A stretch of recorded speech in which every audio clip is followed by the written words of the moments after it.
بسم اللہ الرحمن الرحیم۔ السلام علیکم ورحمۃ اللہ وبرکاتہ۔ آج کی اچھی باتیں۔ دنیا کا سب سے خوشحال آدمی بننا چاہتے ہو تو ان باتوں پر عمل کریں۔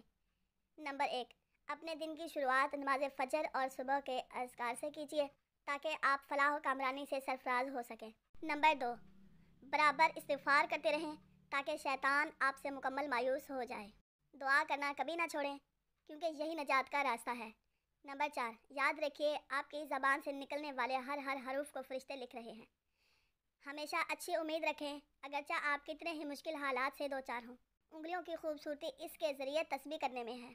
جب غموں کا ہجوم ہو اور مشکلات کی آمد ہو تو لا الہ الا اللہ پڑھیں۔ غریبوں اور مسکینوں پر خرچ کر کے ان سے دعائیں اور محبتیں حاصل کریں۔ کچھ بولنے سے پہلے سوچیں کیونکہ الفاظ بھی قاتل ہوتے ہیں۔ مظلوم کی بددعا اور محروم کے آنسوؤں سے بچو۔ اخبار و جرائد کا مطالعہ کرنے سے پہلے قرآن پاک کی تلاوت کریں۔ آپ خود اپنے گھر والوں کو صحیح راستے پر رکھنے کا ذریعہ بنیں۔ اپنے نفس کو نیکی پر آمادہ کرنے کی کوشش کریں کیونکہ نفس انسان کو برائیوں کی طرف لے جاتا ہے۔ اپنے والدین کو عزت و احترام دے کر رب کی خوشنودی حاصل کریں۔ آپ کے پرانے کپڑے غریبوں کے لیے نئے ہیں، غصہ نہ کریں، زندگی بہت مختصر ہے۔ یاد رکھو تمہارے ساتھ وہ ذات ہے جو سب سے زیادہ غنی اور طاقتور ہے۔ گناہ کی وجہ سے دعا کرنا مت بند کرو۔ مشکلات و مصائب میں نماز بہترین معاون و مددگار ہوتی ہے۔ پرسکون زندگی گزارنا چاہتے ہو تو بدگمانیوں سے بچو۔ ہر مصیبت اور بلا کی جڑ اللہ سے منہ موڑنا ہے، اس لیے اللہ کی طرف رجوع کرو۔ ایسی نماز پڑھو جو قبر میں تمہارے کام آئے۔ جب تم کسی کو غیبت کرتے ہوئے سنو تو اسے کہو اللہ سے ڈرو۔ سورہ ملک یعنی سورۃ تبارک الذی پابندی سے پڑھو کیونکہ یہ نجات دینے والی سورت ہے۔ محروم وہ ہے جو خشوع و خضوع والی نماز اور آنسو بہانے والی آنکھ سے محروم ہو۔ بھولے بھالے ایمان والوں کو تکلیف مت دو۔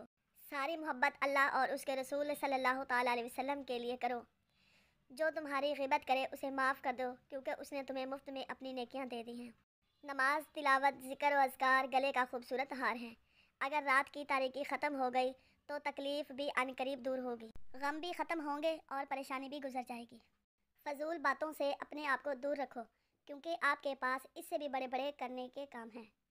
خشوع و خضوع کے ساتھ نماز پڑھو کیونکہ نماز کے علاوہ جو بھی چیزیں آپ کی منتظر ہیں وہ اس سے کم درجہ کی ہیں۔ قرآن پاک اپنے سرہانے رکھو کیونکہ ایک آیت کا پڑھنا دنیا ما فیہا سے بہتر ہے، یعنی دنیا میں جو کچھ بھی ہے ان سب سے بہتر ہے۔ دنیا خوبصورت ہے مگر تم اپنے ایمان کے ساتھ اس سے بھی زیادہ خوبصورت ہو۔ جو دوزخ کی آگ کو یاد رکھے گا وہ برائی سے دور رہے گا۔